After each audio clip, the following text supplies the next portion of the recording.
Avrupa'nın kalbinde, Alplerin eteklerine sıkışmış küçük bir ülke var. Yüz ölçümü İstanbul'un yarısı kadar bile değil. Adı Liechtenstein.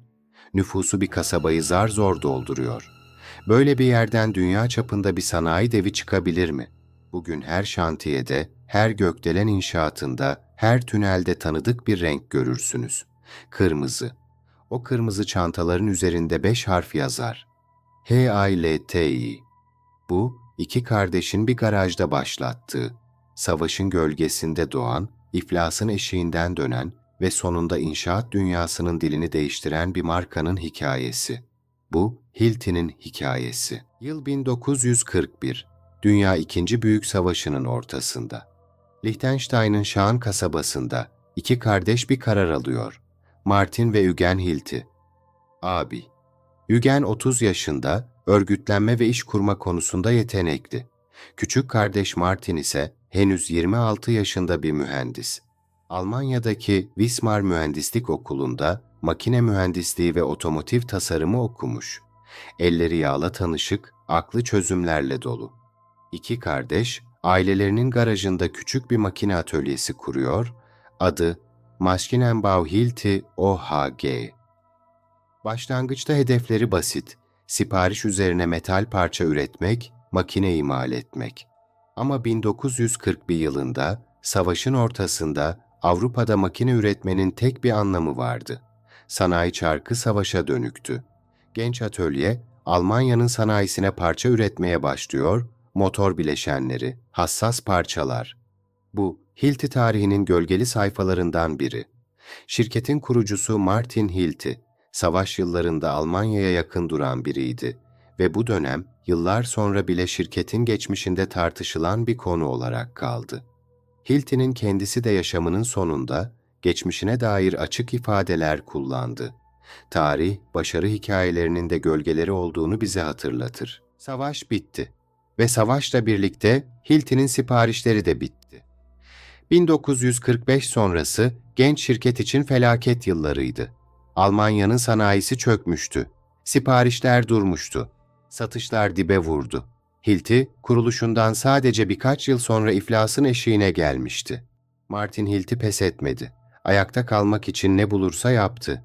Düşünün, dünyanın en büyük inşaat alet üreticilerinden biri olacak şirket, o yıllarda İsviçre tekstil sanayisi için pik döküm parçalar üretiyordu. Yumurta kabı kalıpları işliyordu. Çakmak ve kalemtıraş yapıyordu. Bunlar hayatta kalma savaşının parçalarıydı. Küçük bir atölyenin kapanmamak için yapıştığı her daldı. Ve tam da bu umutsuz yıllarda Martin Hilti'nin dikkatini bir şey çekti. Bir fikir, bir teknoloji. Betona ve taşa çivi çakabilmek. 1940'ların sonu. Martin Hilti, o güne kadar imkansız görünen bir şeyin patentini ve tasarımlarını satın alıyor. Barut gücüyle çalışan, betona doğrudan çivi çakabilen bir alet. Bunu bir düşünün. O döneme kadar betona bir şey sabitlemek büyük dert. Delmek, dübel koymak, saatler harcamak gerekiyor. Ya betona bir çiviyi tek hamlede kurşun hızıyla çakabilseydiniz. Ama fikir hazırdı, teknoloji değil. İlk tasarımlar ham, güvensiz ve olgunlaşmamıştı. Yıllarca geliştirme gerekti. Bu arada Hilti hayatta kalmaya devam etti. 1950'lerin başında ilginç bir ürünle tanıştı tüketiciler. Ello adında, su gücüyle çalışan bir mutfak mikseri. Ve evet, bir çakmak. Küçük şirket, mutfak aletiyle bugünkü inşaat devinin tohumlarını aynı anda büyütüyordu. 1952'de Hilti ilk inşaat ürününü çıkardı. Çelik içine dişli saplama çakan manuel bir alet. Bu bir dönüm noktasıydı. Şirket artık yönünü bulmuştu. Ve 1953'te o an geldi. Hilti, betona çivi çakabilen ilk barut tahrikli aletini piyasaya sürdü. Adı Perfix'ti. Asıl atılım dünyanın ilkiyle geldi. Hilti, barut gücüyle çalışan tam anlamıyla ilk profesyonel aleti geliştirdi. DX100. Bu sadece bir alet değildi, bir kategoriydi. Doğrudan sabitleme, Direct Fastening, teknolojisinin dünyaya açılışıydı. Bir işçi artık betona, çeliğe, taşa saniyeler içinde sabitleme yapabiliyordu.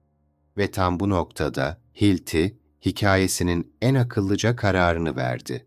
Ürün iyiydi Ama Hilti sadece ürün satmayacaktı.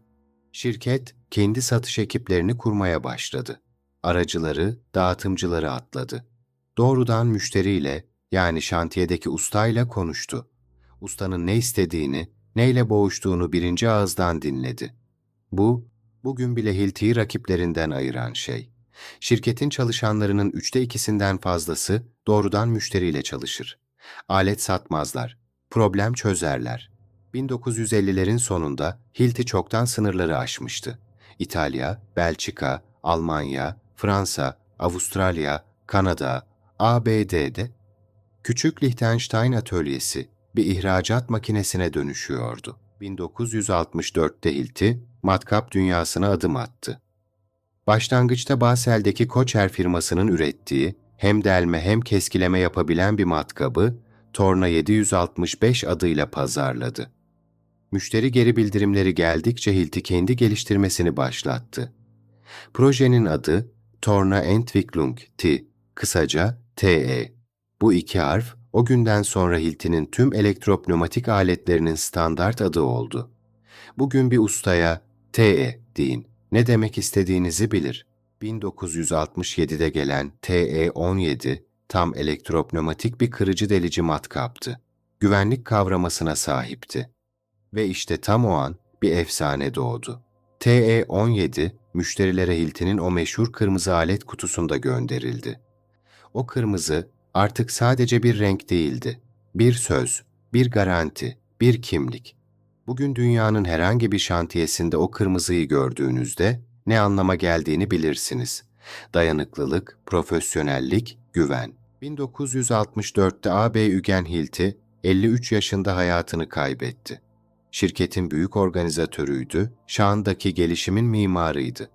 Artık dümen tamamen Martin Hilti'nin elindeydi. Ve Martin büyümeyi durdurmadı. 1964'te bir teknik merkez kuruldu.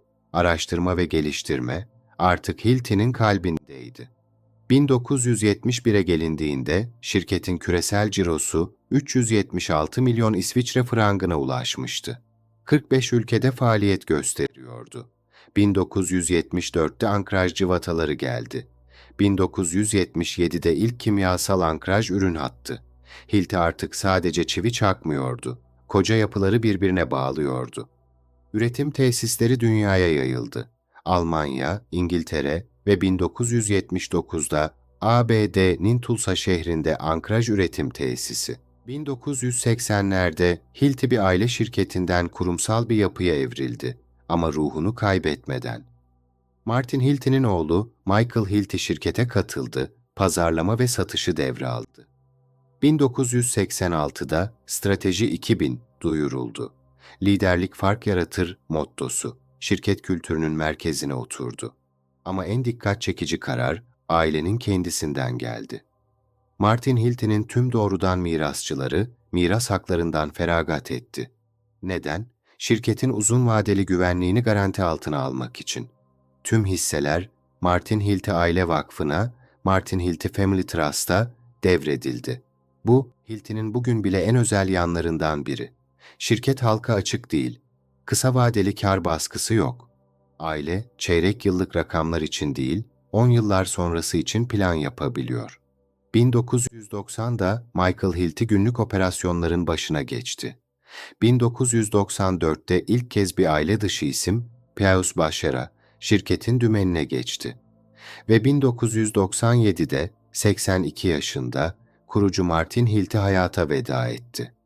Ardında bir garaj atölyesinden çıkardığı bir dünya devi bıraktı. Bugün Hilti, dünyanın 120'den fazla ülkesinde faaliyet gösteriyor. Yaklaşık 30 bin çalışanı var ve hala o küçük ülkenin Liechtenstein'ın en büyük işvereni. Ürün yelpazesi garajdaki o ilk günlerden çok uzakta. Ankraj sistemleri, yangın koruma çözümleri, lazer ölçüm cihazları, elmas karot sistemleri, kırıcılar, deliciler ve giderek büyüyen bir yazılım ve hizmet dünyası. Ama bir şey hiç değişmedi. O renk, o kırmızı kutu ve arkasındaki felsefe, müşteriyle doğrudan konuş, problemi çöz, asla gelişmeyi durdurma. İki kardeş, savaşın ortasında bir garajda başladı. İflasın eşiğine geldiler. Yumurta kabı kalıbı işleyerek hayatta kaldılar. Ve sonra betona bir çivi çaktılar. Ve o çivi bir imparatorluğun temeli oldu. Hilti'nin hikayesi aslında tek bir aletin değil, bir zihniyetin hikayesi. Küçük bir yerden büyük bir şey çıkarabileceğine inanan, krizi fırsata çeviren ve sabrı, uzun vadeli düşünceyi kar hırsının önüne koyan bir zihniyetin. Bir sonraki sefer bir şantiyeden geçerken o kırmızı kutuyu gördüğünüzde hatırlayın. O kutunun içinde Alplerin eteklerindeki küçük bir garajdan başlayan 80 yıllık bir yolculuk var. Bir sonraki bölümde görüşmek üzere.